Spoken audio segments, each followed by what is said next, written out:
Então, até agora no nosso curso, a gente já teve a oportunidade de estudar as substâncias, os acidentes, comentei com vocês a respeito do movimento, a gente viu toda a teoria das 4 causas. Agora a gente entra num capítulo novo, que, vamos dizer assim, em certa medida é um coroamento de muito do que a gente falou. E várias das questões importantes que a gente tem a respeito da filosofia serão, de algum modo, ao menos eu vou indicar para vocês um caminho, a partir do tema que a gente vai ver hoje, que são os temas dos transcendentais. Essa é o título que se dá. Há muita discussão a respeito de quando a concepção dos transcendentais teria sido efetivamente desenvolvida. Provavelmente, né, foi no começo do século XIII, final do século XII, que de fato, né, há uma organização a respeito disso, ainda que os elementos mais importantes dessa teoria, ainda que não devidamente trabalhados, não sistematizados, a gente já encontra no próprio pensamento platônico, claramente, né, também em uma série de textos de Aristóteles e nos autores que a gente chama neoplatônicos, vários deles vão tratar de aspectos que hoje a gente insere dentro dessa teoria dos transcendentais. Para entender o que vem a ser os transcendentais, eu volto ao que eu comentava com vocês nas primeiras aulas a respeito das categorias ou predicamentos. Eu dizia a vocês que as categorias ou predicamentos são os gêneros supremos dos entes. O que isso significa? Qualquer ente, ele vai ser colocado numa dessas categorias. E, sendo de uma delas, ele não pode ser de outra ao mesmo tempo. Então, né, uma qualidade, sendo uma qualidade, ela não é, por exemplo, o tempo. Né? E o espaço não é uma ação. A paixão não é uma qualidade. Né? Então, vamos dizer, esses gêneros supremos do ente são essa divisão. A primeiríssima classificação que nós fazemos do que as distintas realidades são. Nós as colocamos, cada uma delas, a gente poderia dizer assim, né, dentro da sua janela, que seria a sua categoria. Né? E vocês se recordam, né, que eu falava que a mais importante de todas as categorias, no qual as demais giram, é a substância. As outras 9 categorias nós chamamos de acidentes. Os acidentes são na substância, a substância pertence à essência dela, sem em si e não em outro. Perfeito. Então, quando a gente vai estudar os vários entes, né, aquelas coisas que são, ente nada mais é do que isso, né, o ente é algo que é.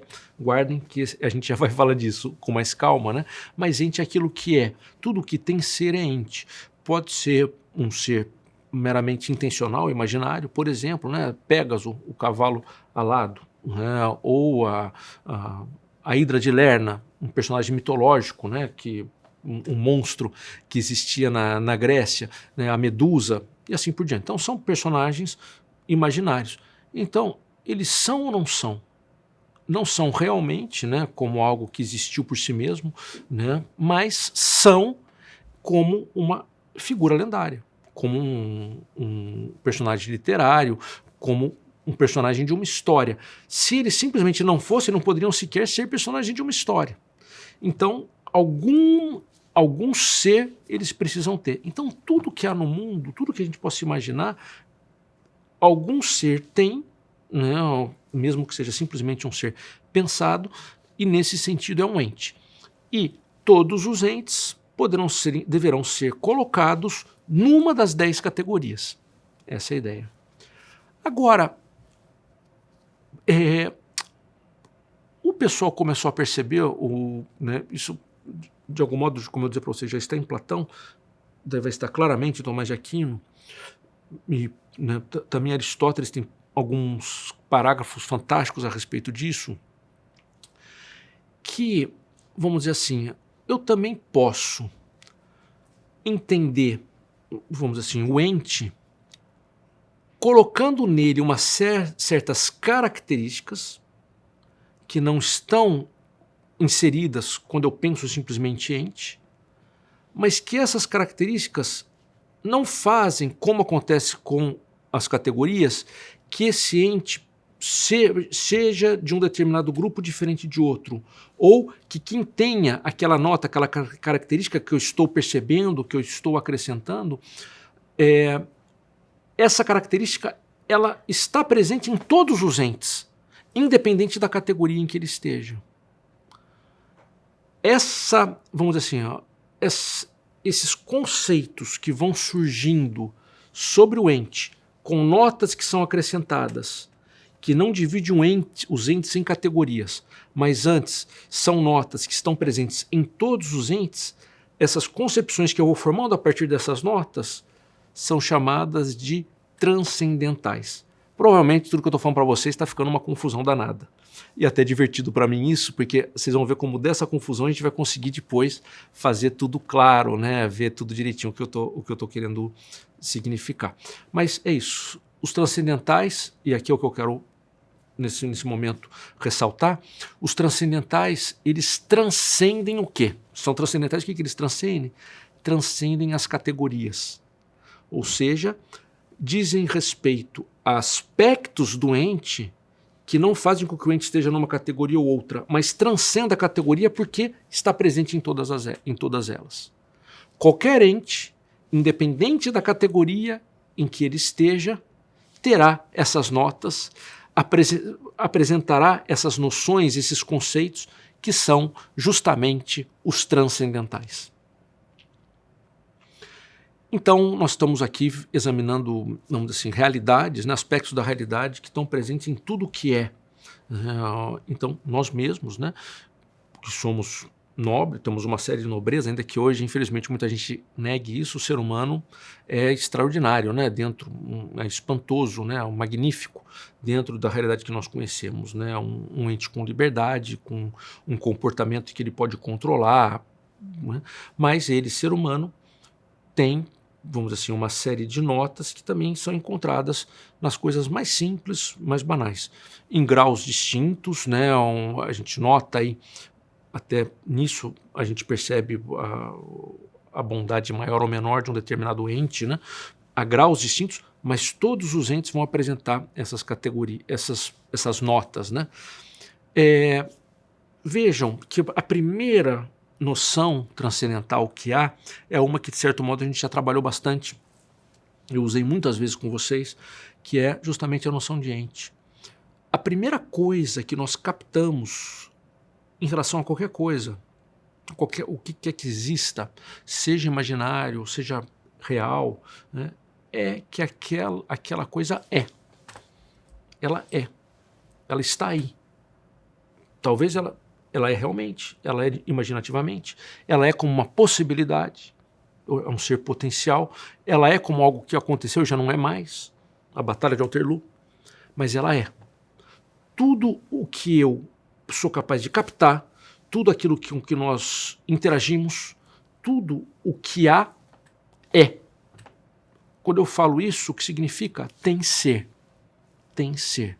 E lembrem-se, já comentei outras vezes, ente é algo que tem ser. Ente é aquilo que apresenta o ser como algo próprio. Eu falava, o ente, a palavra ente é o particípio ativo do verbo ser. Assim como cantante é o particípio ativo do cantar, cantante é aquele que canta, presidente é aquele que preside, falante é aquele que fala, o ente é aquele que é. Então, toda a realidade, ela é. É a primeira coisa que a gente percebe. As coisas são. As coisas são. Nós não sabemos o que elas são, como são, mas a gente percebe inicialmente que são. Então esse é o primeiro transcendental. Vocês vejam que eu falava, né, que o transcendental transcende as categorias. Tudo que é ente. Uma qualidade, o vermelho de uma roupa, o azul dessa manga minha, né, o tom da voz com que eu estou falando aqui para vocês, a imagem que vocês estão vendo de mim, a figura, tudo isso são realidades acidentais, todas elas são entes. São acidentes bem diferentes um do outro, mas todos são entes. Eu sou um ente também, sou uma substância. E assim vamos nós. Então, as coisas são. Então, o primeiro transcendental é aquele que afirma, mostra que o ente, qual que é a nota que ele ressalta no ente? Que o ente é. Agora, nós conseguimos a seguir perceber que, além do ente ser, ele será de alguma maneira. Nós todos somos, como eu falei para vocês, a manga da minha camisa, a cor da manga da minha camisa, a minha forma, a minha voz, vocês que estão aí me ouvindo, né? Nós todos somos, mas nós somos de um modo distinto. As várias realidades que nos compõem, nós também temos substâncias e acidentes em nós, né? Ou aquilo que está ao nosso redor, também várias substâncias e acidentes, são entes, portanto, e além de serem entes, são cada uma delas de uma determinada maneira. E aqui entra uma noção que também nós já falamos, que nos vários entes eu tenho uma conjugação de essência e ato de ser. Pelo ente, quando eu ressalto a ideia de ente, eu estou percebendo que as coisas têm ato de ser. Mas ao mesmo tempo eu percebo que elas têm uma essência. Todo ente tem uma essência. Então vejam que na noção de ente primária não entra a noção de essência, só entra a noção de que algo é. Porém, basta eu pensar um pouco, eu sei que tudo que é de determinado modo, é com uma essência. Então, eu acrescentei uma noção, mas eu não dividi os vários entes em aqueles que têm essência e aqueles que não têm. Não dividi por quê? Porque todos os entes têm essência. E o ente com essência, como é que eu chamo o ente com essência? Qual que é a noção que me, vamos assim, mostra, me recorda, me indica que o ente tem uma essência, que o ser dele está ligado justamente a um modo de ser que é a sua essência? É a noção transcendental de coisa. Então, ente é o primeiro transcendental, as coisas são. Coisa é o segundo transcendental. Os entes são de determinada maneira, com uma essência. Coisa. Qualquer categoria vai ser um ente e vai ser coisa. Ela vai ter uma essência. Então, o verde do alface, ele tem uma essência acidental. O verde é uma essência acidental, que é diferente da essência acidental do vermelho, ou do rosa, ou do azul. Então, essa é a segunda noção transcendental. Todo ente, além de ser transcendental ente, ele é de certo modo, com uma essência, transcendental coisa. E então, avançando nessa noção, além de ver que as coisas são e que são de determinado modo, a gente percebe que as coisas, ou os entes, né, eles são indivisos. Eles não são divididos. Cada coisa é o que ela é. Ela tem a sua integridade. Todo ente é íntegro. E, então, ao perceber que todo ente é íntegro, todo ente, vamos dizer assim, é uma realidade que existe como um todo. Então, pense numa pedra, né? A pedra é uma pedra, está na minha mão. Daí eu tenho aqui então, uma pedra. Um ente, ela é uma coisa, ela é uma pedra, está organizada como uma pedra, tem uma essência de pedra, coisa pedra, e ela é una. É essa pedra aqui. Se eu quebrar essa pedra em duas, partir em duas, eu deixo de ter a pedra que eu tinha antes e passei a ter duas novas pedras. Né? Então, aquilo que antes era um ser só, né, com uma essência, passa a ter dois entes diferentes. E cada um desses entes novos são unos em si mesmos. Tem a sua unidade. Então, a unidade é a negação da divisão. Né? Ela não se divide em si mesma. Então, é interessante, né, que você vê, quando a gente pensa em um ente, coisa, unidade, nós estamos examinando o ente em si mesmo, não em relação aos outros. O ente de uma maneira absoluta. Então é isso, cada ente, ele é de algum modo, integralmente, em si, a sua unidade. Então, ente, coisa e uno são os três transcendentais absolutos. Dizem respeito ao ente em si mesmo, sem referi-lo a outro. Agora, nós também podemos pensar no ente relacionando com outros entes. Daí já não só de uma maneira absoluta, mas de uma maneira relativa. Então vocês vão vendo, né? Eu só estou acrescentando notas ao ente, e notas que estão presentes em todos os entes. Que quando eu falo ente, não me vem na cabeça imediatamente a noção de coisa, a noção de essência. Mas basta eu refletir um pouco que essa noção, ela vem necessariamente. Eu preciso dela para poder compreender as coisas. E ao momento que eu tenho essa nova noção, essência, negação da divisão, vai surgir um novo transcendental, coisa uno.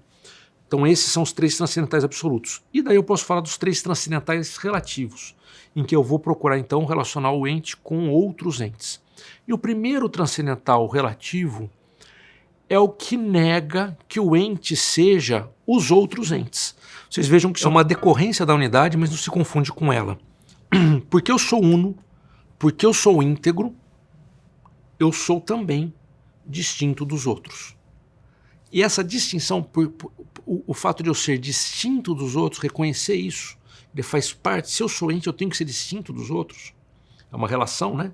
Já tenho que ter em vista o outro para me mostrar como diferente dele.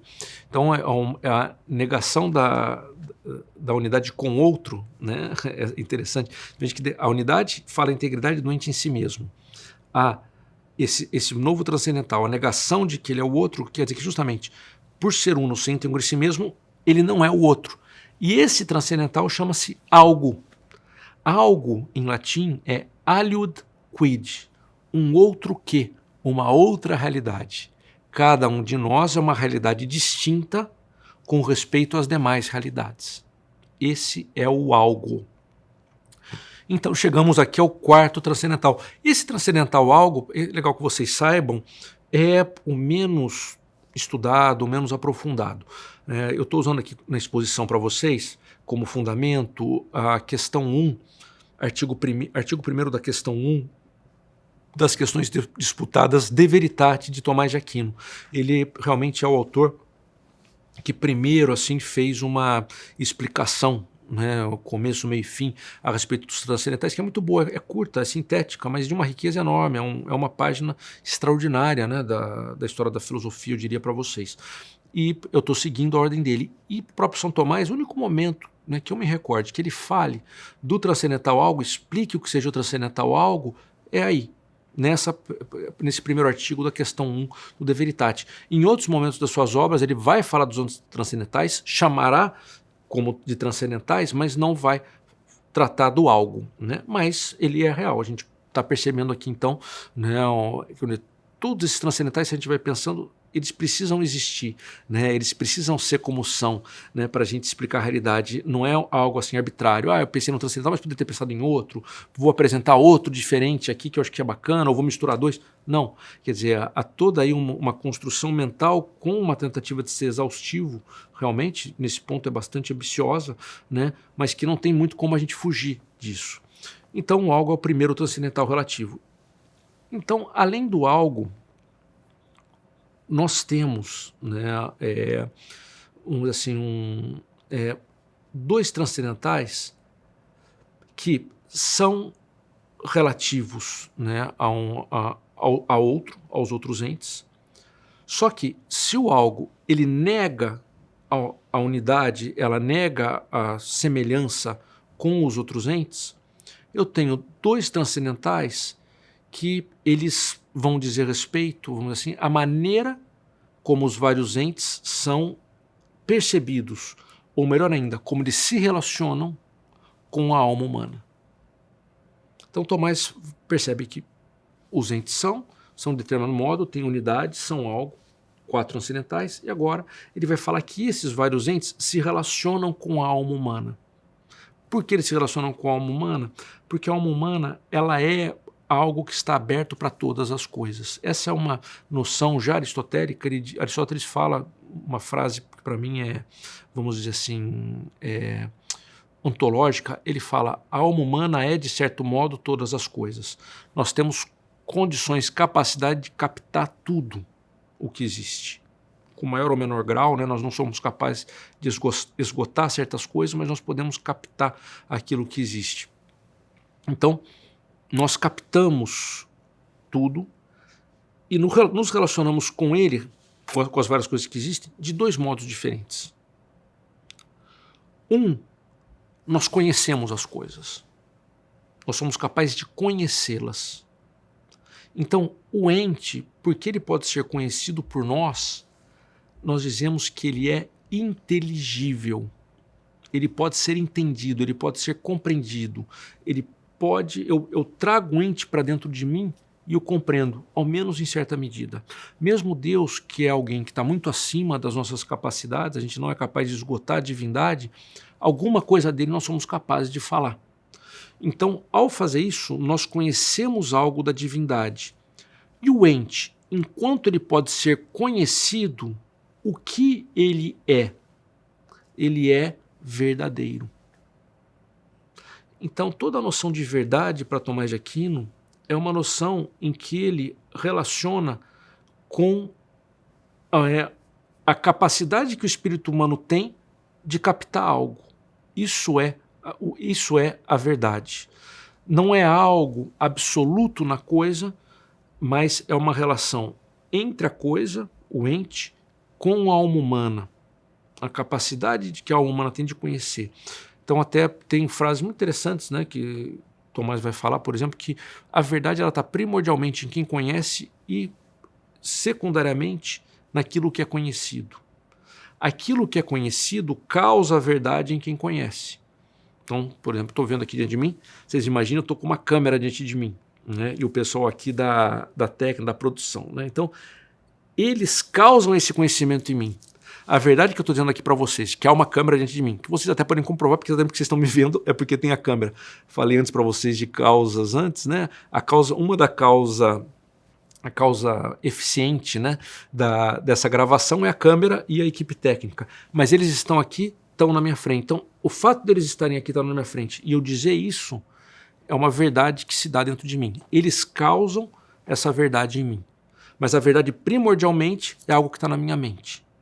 Está na minha mente. Realmente o que eu estou falando agora, há uma câmera diante de mim, é verdadeiro. Então até uma bela definição, né, que a verdade é a adequação da coisa ao intelecto. Isso também é uma relação à verdade. Né? Ou seja, aquilo que está no meu intelecto realmente é como as coisas estão em si. Se ao invés de haver uma pessoa na minha frente, houvesse um manequim, ou se ao invés de estar eu, professor Renato, né, aqui dando essa aula para vocês, fosse uma imagem de inteligência artificial, por exemplo, ou um robô que por acaso fosse capaz de imitar meus trejeitos, minha maneira de falar, então vocês estariam sendo enganados. Por quê? Porque na cabeça de vocês estariam assistindo uma aula minha, mas na verdade não é. É uma aula ou gerada por computador, uma imagem, algo assim.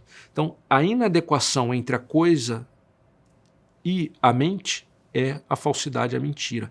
E a adequação entre uma e outra é a verdade. Mas isso Tomás várias vezes insiste, né? A verdade primordialmente está na mente humana, mas é causada pela coisa. E até ele vai dizer que a medida da verdade, nesse ponto ele é bem aristotélico também, Aristóteles tem trechos muito bonitos, sintéticos assim, e mais assim exatos, precisos na metafísica, em que ele vai dizer, né, que a medida da verdade são as coisas, não a minha mente. Quer dizer, estarei na verdade ou na mentira se o que tiver na minha mente está de acordo com a coisa. A coisa é a regra, a coisa é a medida da verdade que está na minha mente. Isso afasta, né, um perigo que é o idealismo, o relativismo. O relativismo é justamente quando a gente coloca como a regra da verdade a nossa mente. Então, e olha, o relativismo está muito metido, ainda que ele seja muito fraco. Assim, quando ele quer ser uma teoria geral, a gente pode aceitar o relativismo em uma série de dimensões, de aspectos, né? Vocês vejam que eu mesmo estou dizendo que a verdade é uma relação entre a mente e a coisa. Então, ela é algo relativo nesse ponto. É uma relação. Porém, não significa que, vamos dizer assim, eu escolha o grau da verdade, ou o que é verdade ou o que não é, ou algo é verdade porque eu penso que é verdade. Ao contrário. Né? Algo é verdade se está de acordo com a coisa é a medida. O idealismo justamente ele joga no sujeito a medida da verdade, e daí ele entorpece tudo, né? Ele inverte as coisas e é um desastre, né? Você não, ao fim e ao cabo, se você fosse radical em termos relativistas, né, ou subjetivistas, a própria comunicação ficaria muito difícil.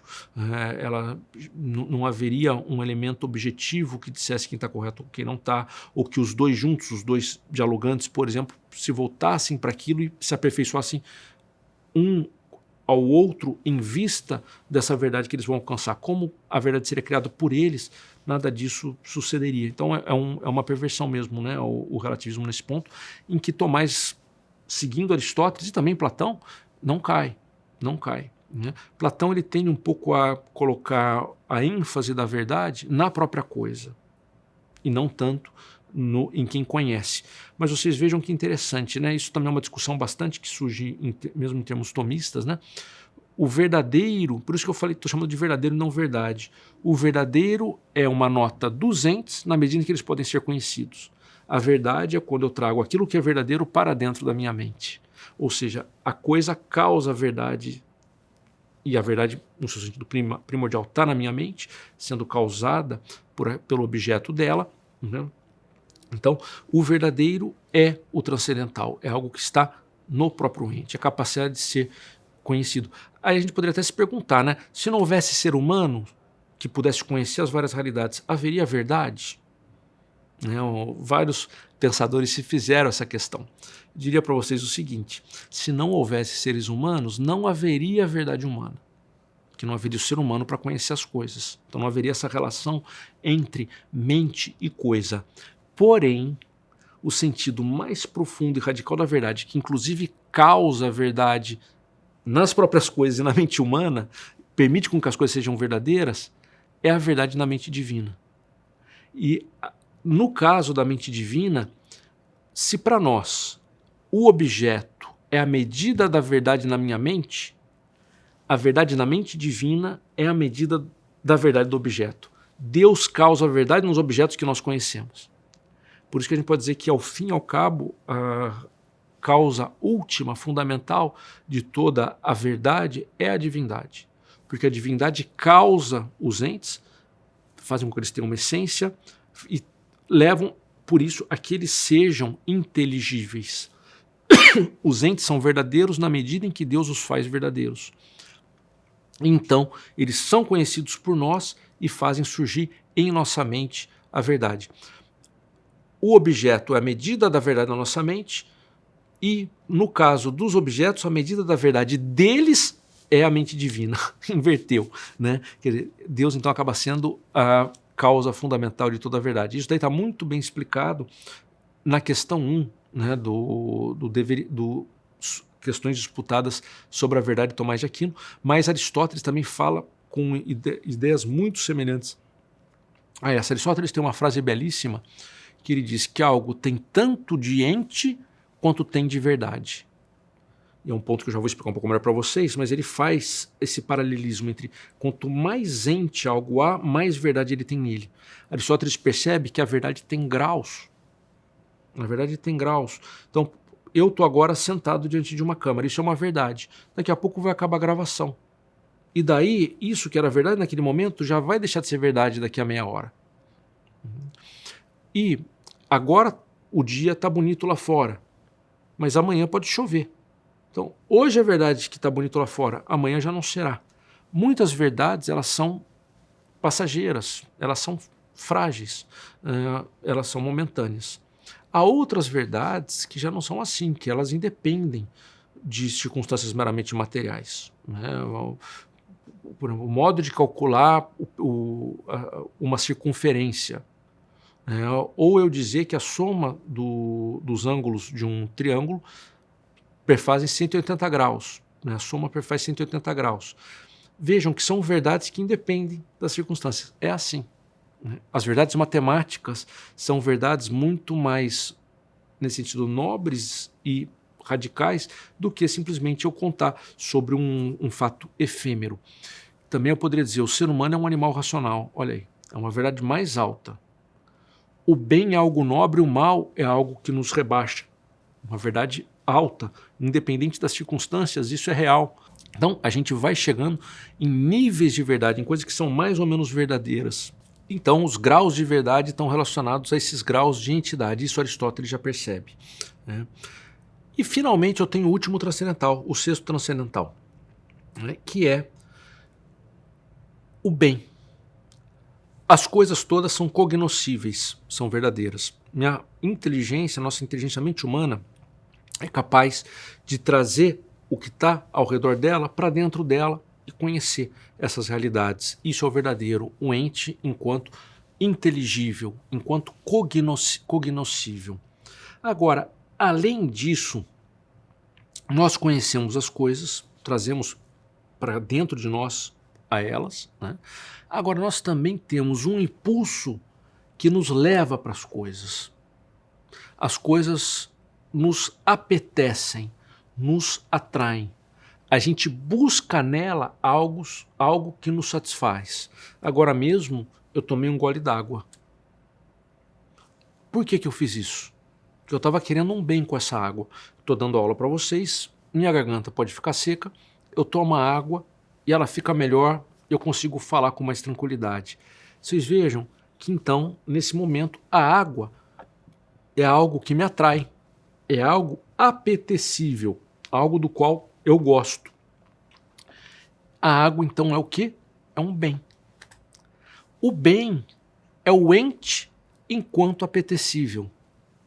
Vocês vejam que nós estamos falando aqui de noções muito fundamentais da filosofia que geram discussões e que são realmente fascinantes. A verdade e o bem. E a gente entende a verdade e o bem quando a gente pensa no ente e na realidade. Realidade, res, coisa, a essência das coisas. Então, o verdadeiro é o ente enquanto inteligível e o bem é o ente enquanto apetecível.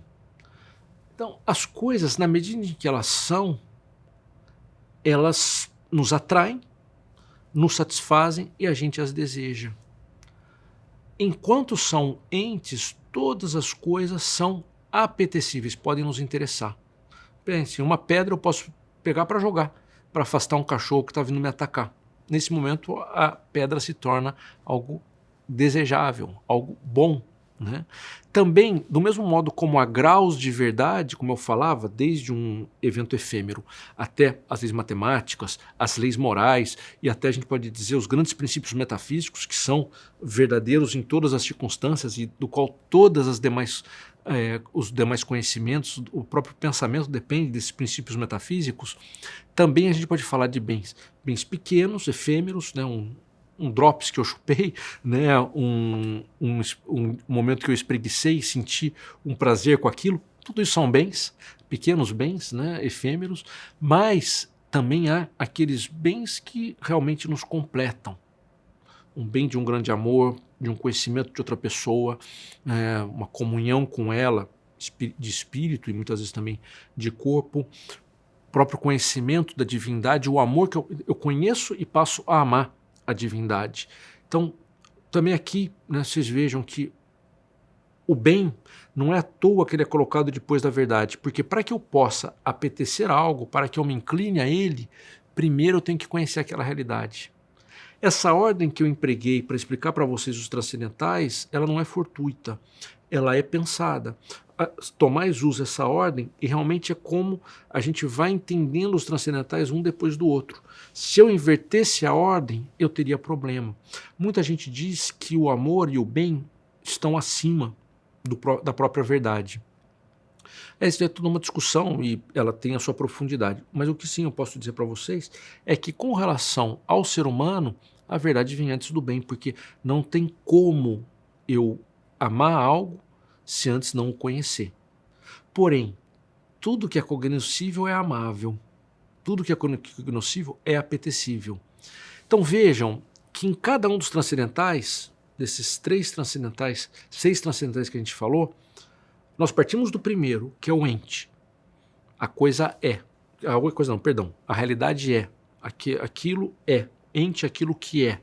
O ato de ser. Daí eu acrescento uma outra noção, que ela não está presente na noção de ente, mas que a gente nota que todo ente tem que ter isso, que é o quê? A sua essência. E aí eu chego no transcendental coisa, res, a essência junto com o ser, a coisa. E todos os entes, todas as categorias são coisas também, são entes e são coisas. E todos os entes, todas as coisas são unos, unos. Né? Então, outro transcendental. E além de serem unos, eles não se confundem com outros entes, são algo. Olha aí, são algo. E, sendo algo, todos os entes, todas as coisas, né, são cognoscíveis, inteligíveis, são verdadeiros. E, finalmente, todos os entes são apetecíveis. Então, o bem, até Aristóteles disse no começo da Ética Nicômaco, bem é aquilo que todos desejam, ou bem é aquilo que a todos apetece. É isso, essa nossa inclinação. Né? Então, até a gente pode perguntar, né, e o mal, o que seria? O mal, ele é uma ausência de bem ou é um bem desordenado? Normalmente, quando a gente faz o mal, a gente busca um bem, só que à custa de um bem maior. Isso é o que acontece. Então, por exemplo, se eu vou, mato uma pessoa, o que eu estou procurando ali? O alívio ou a sensação de injustiça que eu estou procurando satisfazer, porque aquela pessoa cometeu um crime ou me prejudicou, né? Fui lá e a matei. Então aquilo me dá um certo prazer. Vocês vejam, eu estou buscando um bem, só que, claro, é um bem desordenado. Por que é um mal? Porque para conseguir aquela satisfação, suposta satisfação da justiça, ou aquela satisfação de ter eliminado um inimigo, né, eu acabei destruindo um bem superior, que é uma vida humana, que não caberia para que eu fizesse isso. Né? Então, mas é interessante que sempre que a gente veja a conduta humana e a gente pense no próprio mal, a noção de bem está por trás dela também. Né? A distinção entre os vários transcendentais, ela é chamada uma distinção de razão, não uma distinção real. Por quê? Porque não é que nos entes ser coisa, ser ente, ser verdadeiros, seja algo diferente neles. É diferente na maneira como nós somos capazes de conceber. Os transcendentais estão relacionados à nossa maneira de conceber. A primeira coisa que a gente capta é o ser, então dá o ente, depois a gente vai para a essência e assim por diante, que é apetecível, que antes a gente viu que era inteligível. Então a nossa inteligência ela vai captando por passos. Então ela vai fazendo uma distinção, mas é uma distinção que nós chamamos uma distinção de razão. A distinção entre os vários entes, entre os vários transcendentais, perdão, entre o ente, entre a verdade, entre o bem, entre o uno, é uma distinção de razão, não é uma distinção real, porque todas as realidades em si, elas têm todas essas notas que estão indicadas nos vários transcendentais. Então, os transcendentais não se distinguem verdadeiramente, efetivamente, realmente. Eles se distinguem na nossa mente, uma distinção de razão. Também por isso há uma expressão muito famosa e que é interessante, que fala que os transcendentais, eles se convertem um no outro. Então fala, ens et bonum convertuntur. O ente e o bom se convertem entre si. Ou seja, o que é ente é bom, o que é bom é ente. O que é bom é verdadeiro, o que é verdadeiro é bom. O que é uno é real, é coisa, e o que é coisa é una também. Então, quando eu falo uno, eu não estou querendo dizer a mesma coisa que verdadeiro. Eu estou dando um enfoque diferente. Mas tudo que é uno é verdadeiro também, na realidade. Por isso que eu falo que não é uma distinção real, mas é uma distinção de razão. Quando eu falo uno, eu estou indicando a integridade. Quando eu falo o bem, o bom, eu estou indicando que é apetecível. Né? Então, é uma distinção de razão, não uma distinção real, mas que é importante a gente ter em conta. Vocês vejam que bonito tudo isso.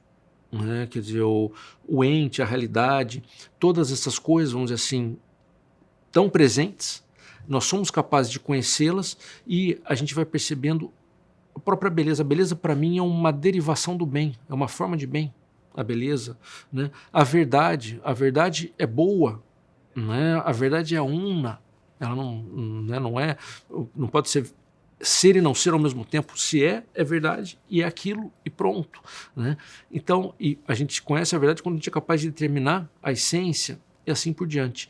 Tudo isso, quando a gente compreende, a gente vai vendo um mundo com muito mais, vamos dizer assim, matizes, né? Com muito mais sutileza, que é justamente o que a filosofia nos proporciona, né? A capacidade de uma compreensão das coisas muito mais aguda, muito mais profunda e, por isso, muito mais enriquecedora.